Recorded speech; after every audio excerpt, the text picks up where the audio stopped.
All right, so we're going to look at the two classic philosophies at this stage, or at this stage of the module. We are going to be looking at idealism and realism, obviously the two oldest philosophies, and the key people involved in these two philosophies. For idealism, it's Socrates and Plato. Plato was a student of Socrates.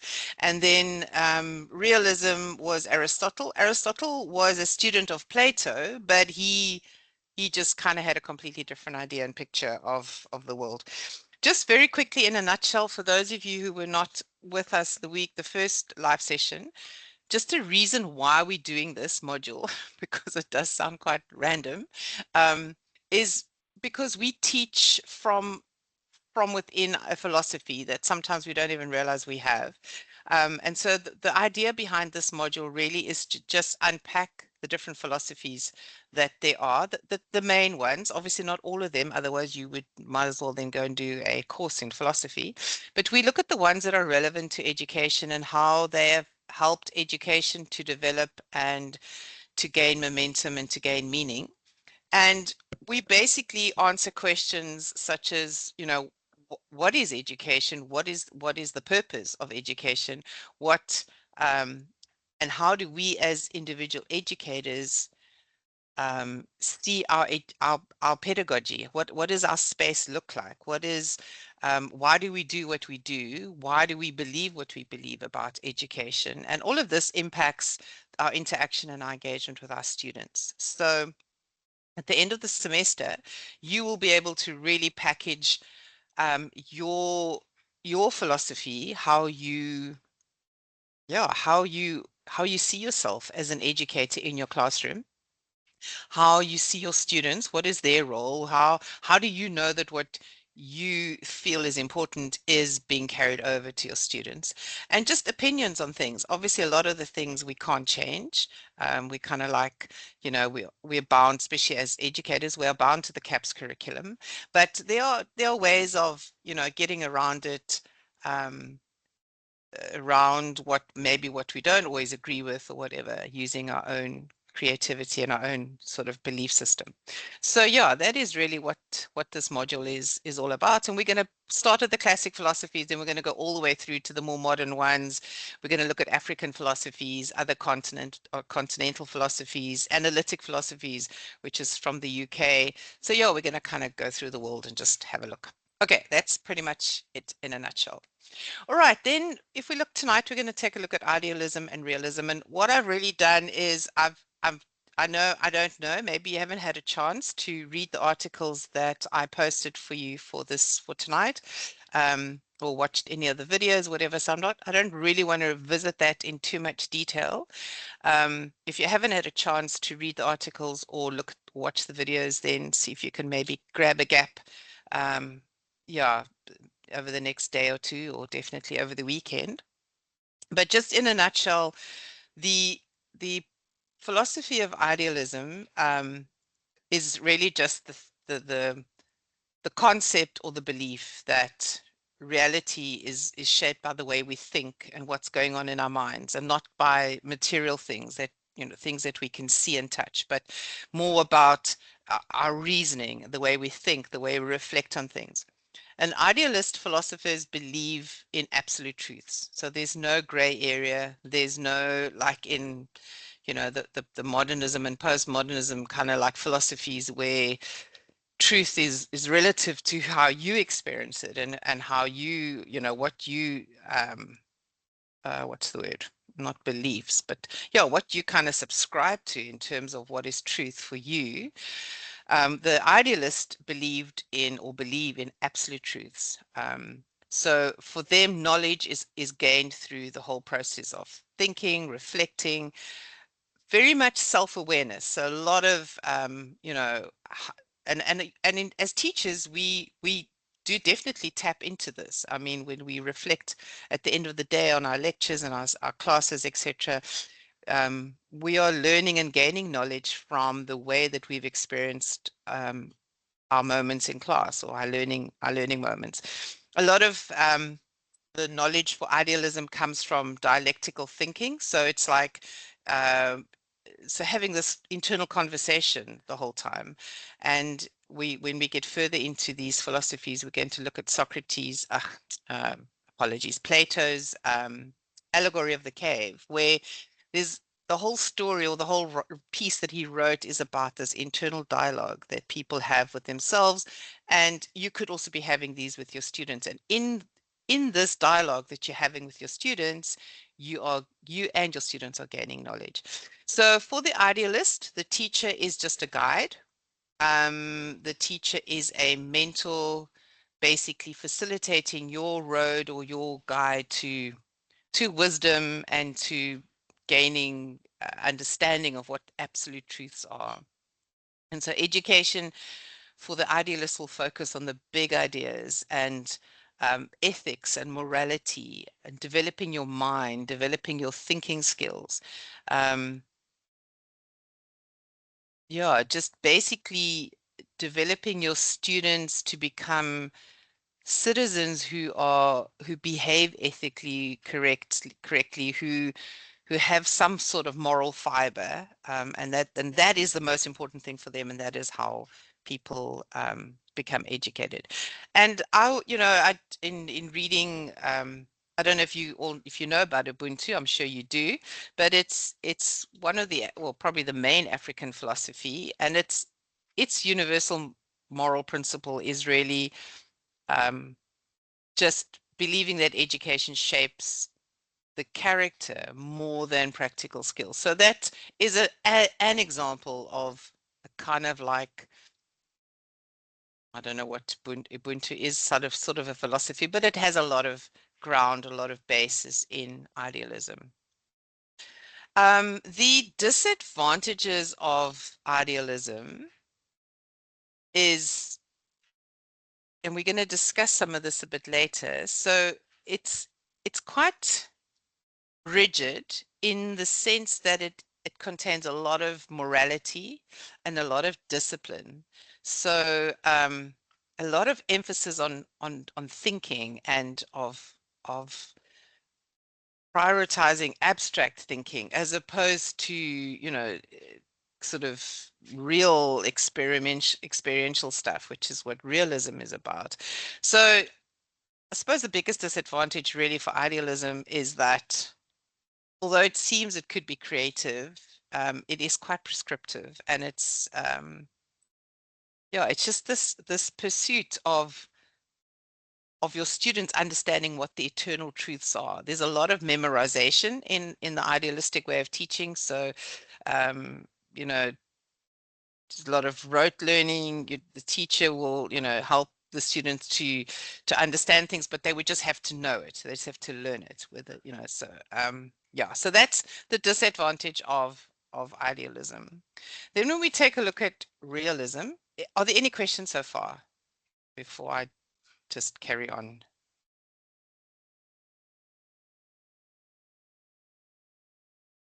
You're all good.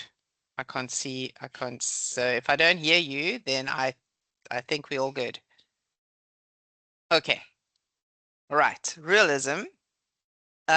Realism is literally opposite to idealism. So, and you'll notice as we move through the different philosophies after these two, you'll notice that all of them kind of contain these two to a lesser or a more degree. Yeah, this is idealism and realism, kind of the foundation of philosophies.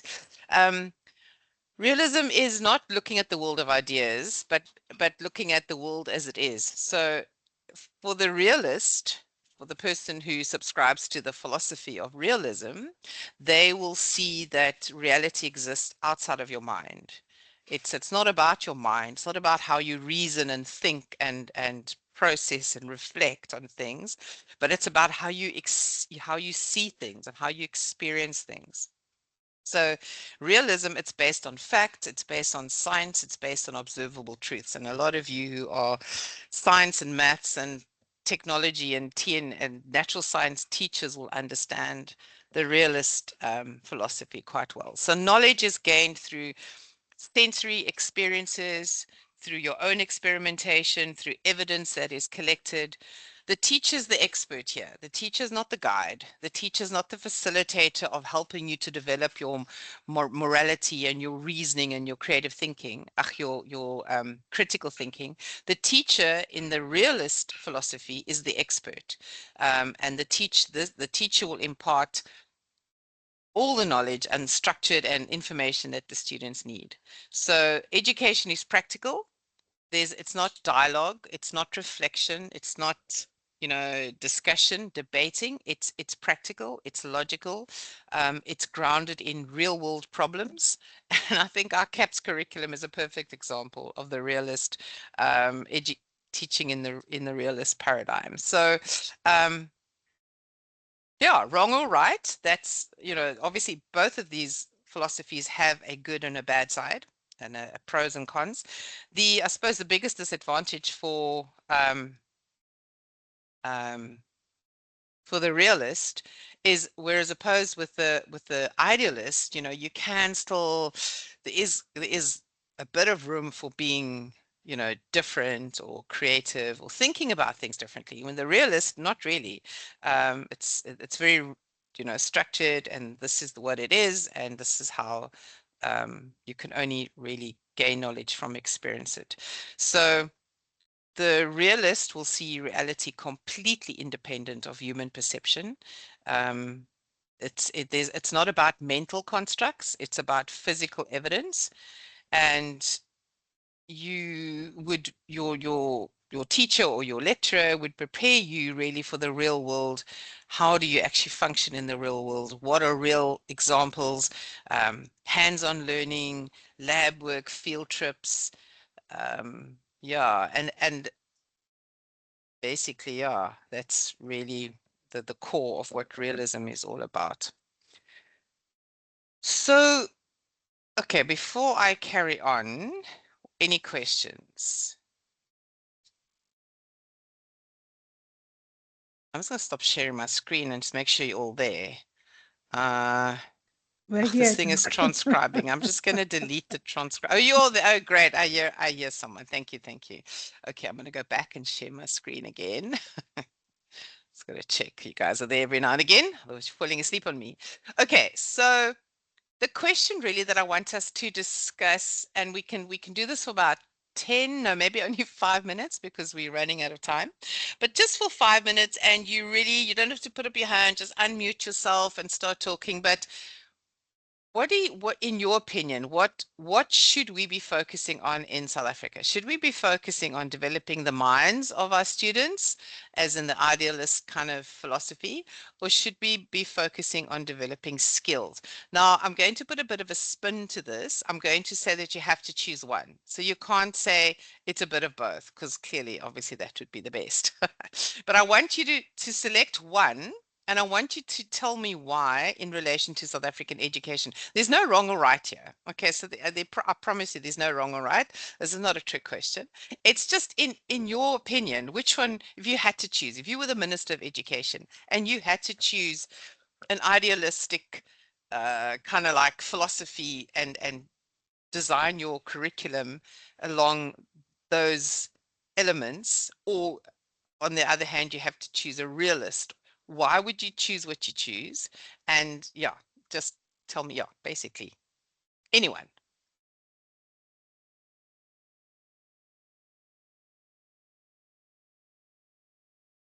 Stop sharing so I can see my screen. Somebody has to want to say something. Yes, Kavi, are you talking?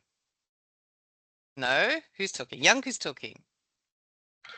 Hi, if I can share what I think. Seeing as I'm the Minister of Education now, um, I would go for an idealism approach. My reason being, I think in the environments of South Africa, often people are exposed to practical problems more often, whereas I think the education setting must then balance that out. So I would say we need a more reasoning approach in class, seeing as the environment already does a lot of the realism for us. Ah, I quite like that answer. So in other words, you're saying we need to be developing the the thinking processing of our students, as opposed to, just making sure they have practical experience because of the situation that we find ourselves in, that our students need to be able to reason and reflect and think, you know, as opposed to just experience. That makes perfect sense to me. Thank you. Thank you, Yanku. Anybody else? Yeah, I can have a Yes, go. Kavi. Yes, go. Yeah, I think Yanko actually got like pretty much what I was going to say there as well. It's where a lot of skills can be developed out of need, and you don't necessarily all the time need to be guided on skills development.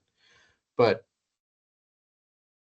so yeah, I think the idealism approach to guide people on how to reflect on whatever skills they've developed on their own would be a good way to do things. Awesome. And again, I think what you both are touching on is the fact that skill development, I suppose in most senses should happen irrespective of whether there's a structured way of doing it or not. Yes, I know it doesn't always happen, and there are a lot of communities where, you know, maybe it doesn't happen, or families where it doesn't happen. But I suppose at the end of the day, by default, within communities and families, we should be developing skills. But yes, I like what you guys are saying. Cabello. Well, for me, um, I would choose the realistic approach mainly because of the economical and social challenges that will always require practical solutions.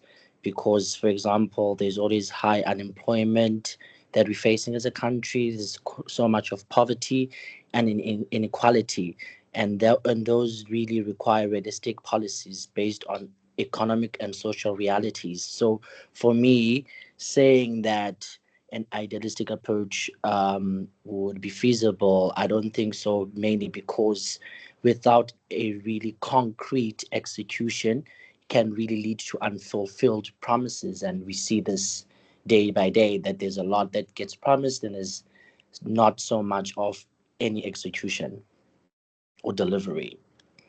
Okay, Kevi, thank you for that. That you make a very good point, a very, very good point. So again, you know, as I said, there's no wrong or right here. It's just it's just really interesting the way the perspectives that you guys are raising. So thank you for that. That is a very, very valid point.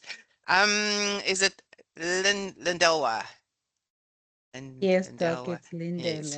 Lindelwa. Lindelwa, Lindelwa. I would tend to agree with the is it Cabello, the last Yes, speaker. Cabello. Yes. Yeah, because of our history in South Africa, of the huge disparities that have been there in education, I think that a realistic approach for where we are right now would, if I were the Minister of Education, I would follow that if forced to choose one. Thanks, Doc.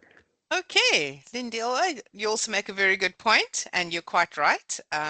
You know, if we do look at the gaps and the disparities and the divide that still exists and is actually just getting bigger and bigger, then from that point of view, yes, you make a very good point. Thank you very much for sharing your opinions. Is there anybody else who'd like to share their thoughts?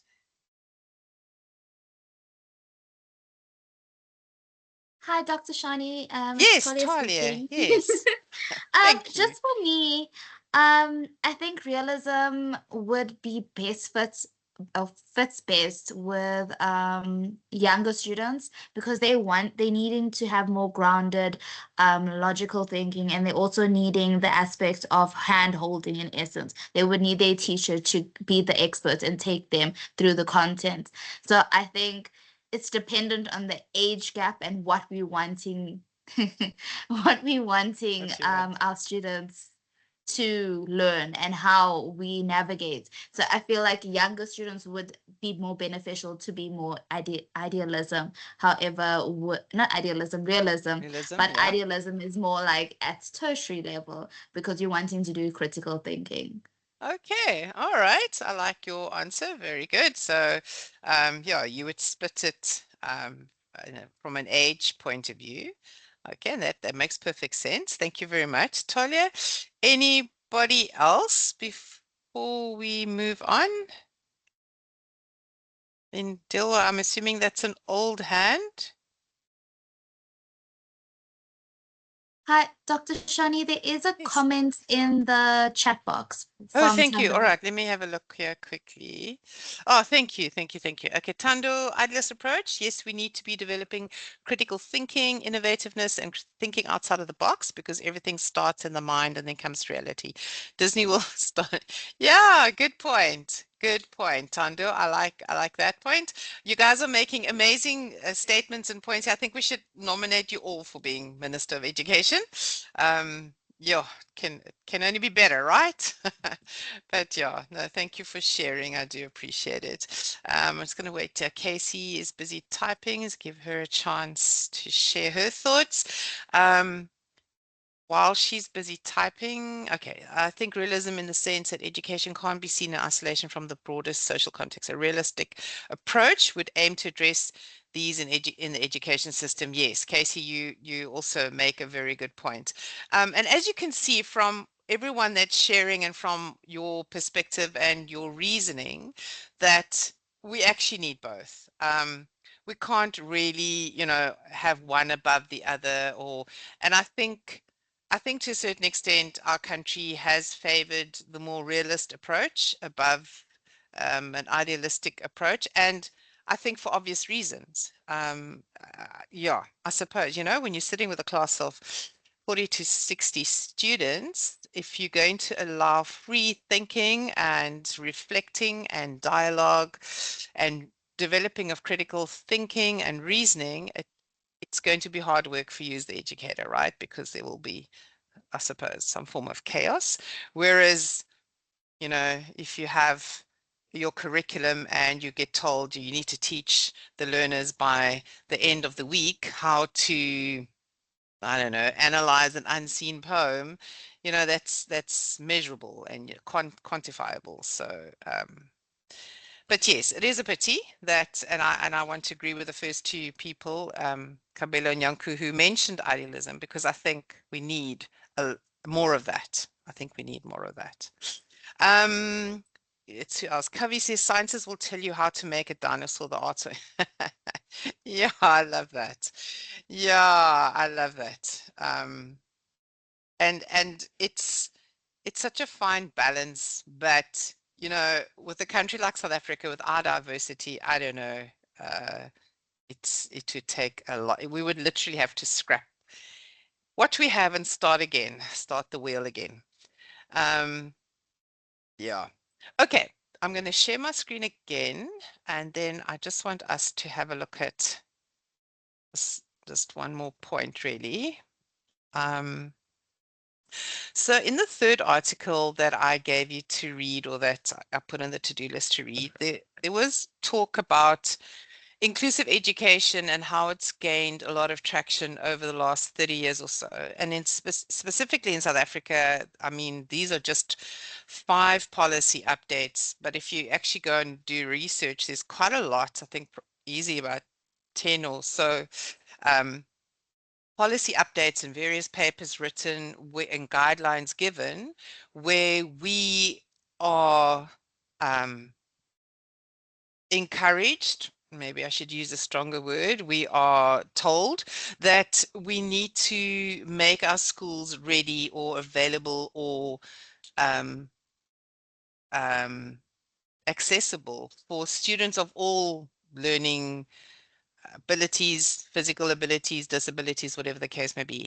And so inclusive education has become quite a term that's thrown around, I think, a lot of the times quite loosely. And I think a lot of the times, and I think it is exactly the same with the term multicultural education.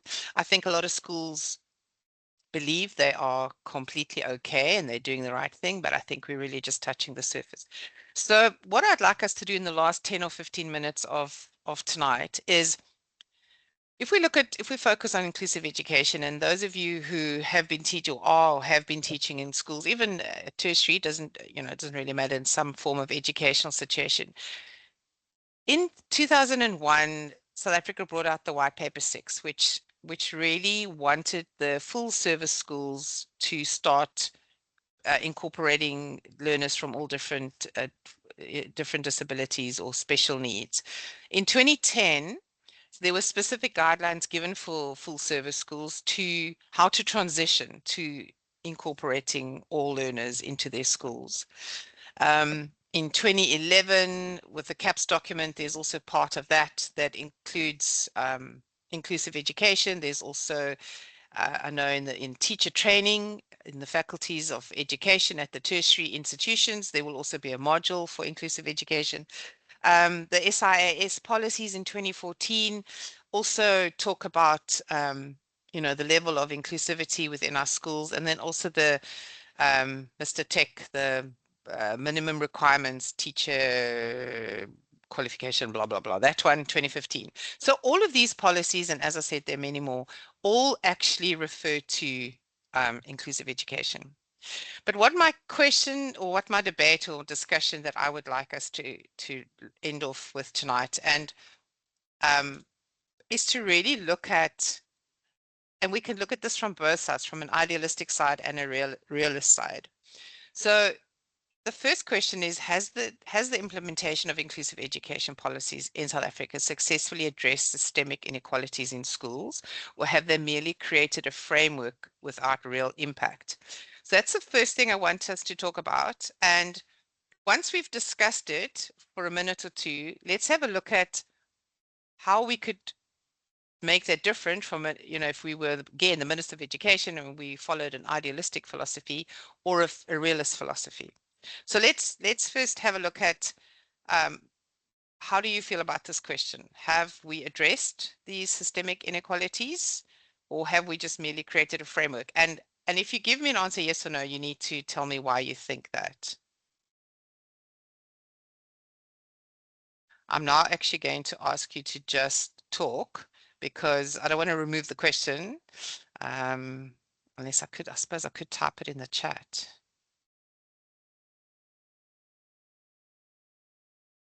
Let me do that.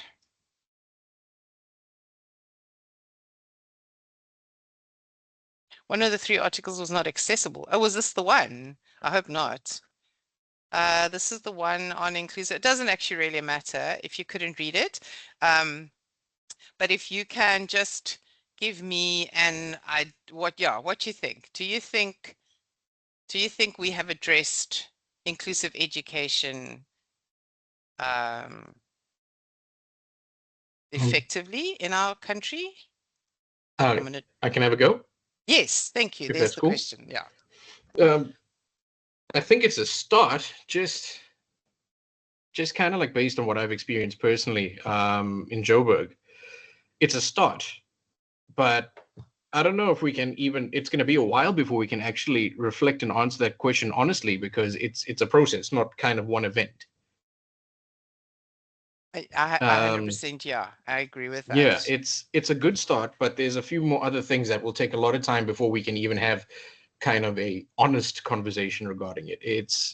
There's so many, and then the definition of what is inclusive education is going to continuously change over time as well. And then once we think we've hit that one target, the goalpost will move slightly, or so I'm not sure if we can even just honestly say yes or no to this. Okay, yes, I get your point. And Kavi, if you say we have a far way to go, if you say from how do I word this question?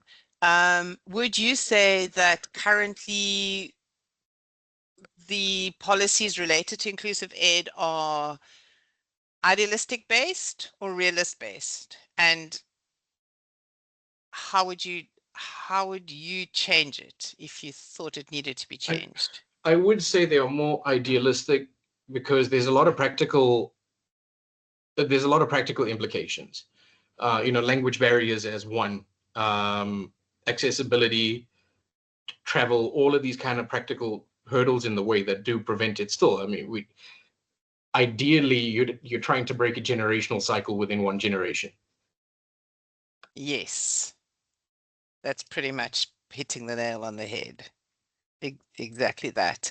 And any of you who are teaching in schools at the moment, do you have any examples of inclusive ed framework within your school? How is it can you actually say, we're inclusively educating, and if so, how, and if not, or do you think, I'm just thinking like of a school who will take learners out of a classroom who maybe learn differently to the others, and maybe just put them all in one classroom, or give them all to one teacher who seems to cope with them, better. So Diana says there's just too many schools that do not have facilities for inclusive ed. It's just a framework. Yeah. And I think that's what Kavi also refers to. I think we've got the idea, and I agree with you there. I think we are definitely moving in the right direction, and I think all these policy changes they're trying, but I just think the practical application is still so, yeah, we just haven't nailed that yet. And again, it's going to take a while. It took many generations to get us here, so the wheel is going to turn slowly. Anybody else like to comment on that question before we move on to the next one? I see Casey's busy typing furiously. I'm going to just copy the next question. I think we as a country have to decide what is our definition of inclusive education first. We have a definition, but what is happening at the moment is not what the definition states in all of these wonderful documents that they have now produced. They say that inclusive education means everybody, regardless of disability or whatever. And then we find that in schools, what it means, inclusive education means those who are technically orientated and those who are academically orientated, I find in the same class. Yet the person who just is sitting in a wheelchair but has all the academic gifts in the world, this person now has to go and sit in a special school, or this person has to go and sit in the school for the deaf, or the school for the blind, or the school for the whatever. And then I think we also need to define, are we going to follow the academic curriculum? Are we going to follow the technical curriculum, and where do we go? Where do we draw the Right line? now, Yeah. everything is a mess and a confusion. So now we're saying inclusive education, but this child is technically orientated. So let's send this learner to School of Skills, and they continue onwards there. And then we do our main, or the mainstream is going to be our academic, and these children are here, which are academically inclined, and they are doing this and so forth and so forth. But at the moment, everything is a mess. And the people who are at the short of it are the people with actual disabilities, which they have 99% unemployment. They are not currently represented fully in our mainstream schools. They are sitting at these schools, as I said, school for the deaf, school for the blind, wonderful schools. But why do we have those schools when we can have those learners in our classroom, and all we have to do is certain adjustments? And I'm not sure if we want to make these adjustments, or if we are just, talking for niceness, talking to be politically correct and all of these things. So that is my issue with all of this inclusive education nice talk. Yeah. Sure, thank you so much for sharing that with us. And I don't think there's anybody here who would disagree with you. I think, you've hit on some very, very good points. And I see there's some comments in the chat, and you guys are all referring to my next question is going to be about, do we have the necessary resources to implement this in the way that it is intended, or that we plan to? So can I? Yes, Cabello, please talk. Yeah. So honestly speaking, when I was going through the readings and all of that, we can say that on paper that everything is there and it has been properly outlined and so forth, because I think it's White Paper 6 in 2001 or something. Yes. That the government introduced, all about the integration of learners and so forth. into the mainstream education. But we cannot really shy away from crucial, or rather, um, very much of things that are limiting in terms of real world impact. For example, despite these policies, we still have other things that we as a country are still dealing with, like systematic inequalities, which still persist even today due to unequal resource distributions. One Yes. is in the rural areas, one is in the urban area. That disparity, that huge gap does play a role in the actual overall implementation of the policies themselves, and then which really makes them ineffective to a certain degree, because even though we are trying so much to bring forth a new development of a policy and implementation thereof. But then, how do we do that without first starting to deal with real issues? Like, we need to first develop a rural place, a rural area, so that it can be where it needs to be before we can actually bridge the gap between urban and rural. I think for me, that's one of the crucial things, because policies, yes, they do exist on paper, but the monitoring and the enforcement is still weak even today, because across all provinces and so forth, there is a lot of inconsistencies because of how developed one province is from the other. Yes. 100% agree with you. And that really just brings me to my next question is, do the South African schools have the necessary resources? And by that I mean the teachers, trained teachers, assistive the technology and infrastructure to actually make inclusive education a reality.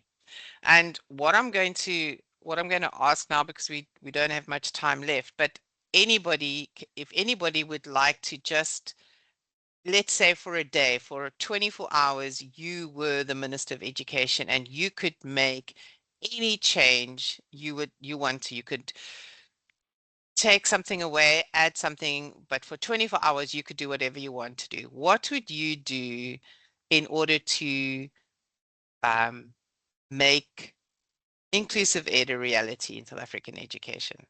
I know there's lots of other issues. We have many other issues, but let's just focus on inclusive education.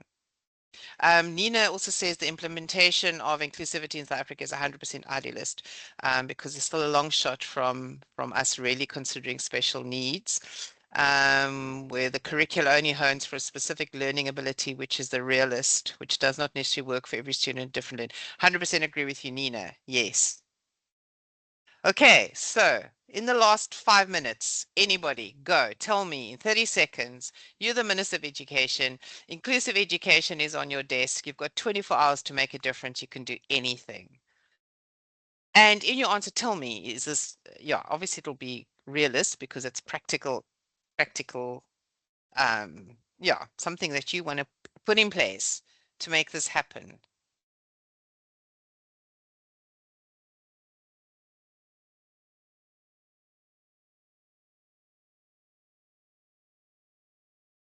I'm going to, can I call a Okay. name? Ah, you've Good. just I would saved say everyone. I would. First of all, I would make a basic education for all, say until grade 7 or whatever, basic maths, basic reading and writing and all these things. And from there on, and while the kid is going through this process, we will have the psychometric testing and all of those educational psychologists and whatever. At the end of grade 7, we make a determination to say, unfortunately, your child is not academically inclined. You are going to School of Skills. This child is academically inclined, he's going to the traditional mainstream schools.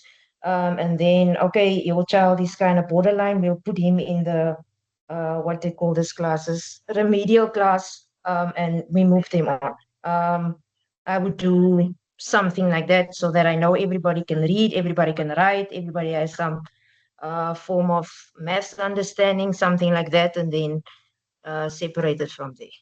Okay, interesting. Yeah. I actually quite like that. So up to grade 7, all the basics, literacy, all the SCs, numeracies and literacies and all those, and then from there they get streamed into where their abilities and talents, etc. lie. Nice. I like that, Sure. Anybody else? I see Um, Diana says make sure all the training. Yes, go, Kavi. plenty. But I think one thing that would be short-term achievable is actually making the carousel system mandatory in suburban and urban schools, where the Okay. facilities would be available. So the carousel system, but that's just a nickname for it. A lot of schools in Durban have started having so it's your normal mainstream classrooms, and then there is a separate classroom for the neurodiverse, the autism kids, the ADHD kids. So a lot of them will be based in that carousel classroom, but they cycle in and out constantly between their safe space and then a mainstream classroom. Mainstream. Okay, I like that. Okay, interesting. Thanks, Kavi. Thanks for sharing. I like that. And again, as Diana is saying, these whatever is implemented is going to require massive sort of like training and implementation. Yeah, I think just training. Yanku. I think, seeing as I'm the Minister of Education, I don't know where I'm getting the money for this, but Lots of the money. Minister All the of money you Minister of want. Finance has to worry about that. But what I found in practice is that if class sizes are incredibly small, say very high in the sky, but 10 kids, the teacher is not as overloaded. So that teacher then has the capacity to provide the extra resources and needs for the children that need them. Whereas now there's no space for that, seeing as you have 40 kids to look at. You're just trying to Yeah. get all of them through and through the work. Anything extra is you just have to hope that you have the time for that. Yes, that is a good point. Okay, so basically as Minister of Education, you would make sure that there's a teacher for every 10 to 15 children in the country. Flip, wouldn't that be amazing? Flipping heck, yeah. That is a that is a great thing to do in your 24 hours. All right. So basically, I mean, we've got who was it? Sure that said we stream them after grade 7. We've had Kavi that does the carousel thing where they're in and out of mainstream classes, but they have their own kind of like safe space. Yanku is talking to the amount of children's learners that we have in a class. Yeah, Kavi, that is it. 40 to 50 learners in a classroom. It's insane. It's totally insane. Yes, building more schools, which is obviously what it's going to mean. So it'll mean getting more teachers, building more schools, and then Akona and Nina sort of also talk about the training of our teachers, which is a very, very important point. So I think you guys have. Sure, I definitely, in the next election, I'm going to vote for some of you to go into our education ministry. And goodness, can you imagine how cool that would be?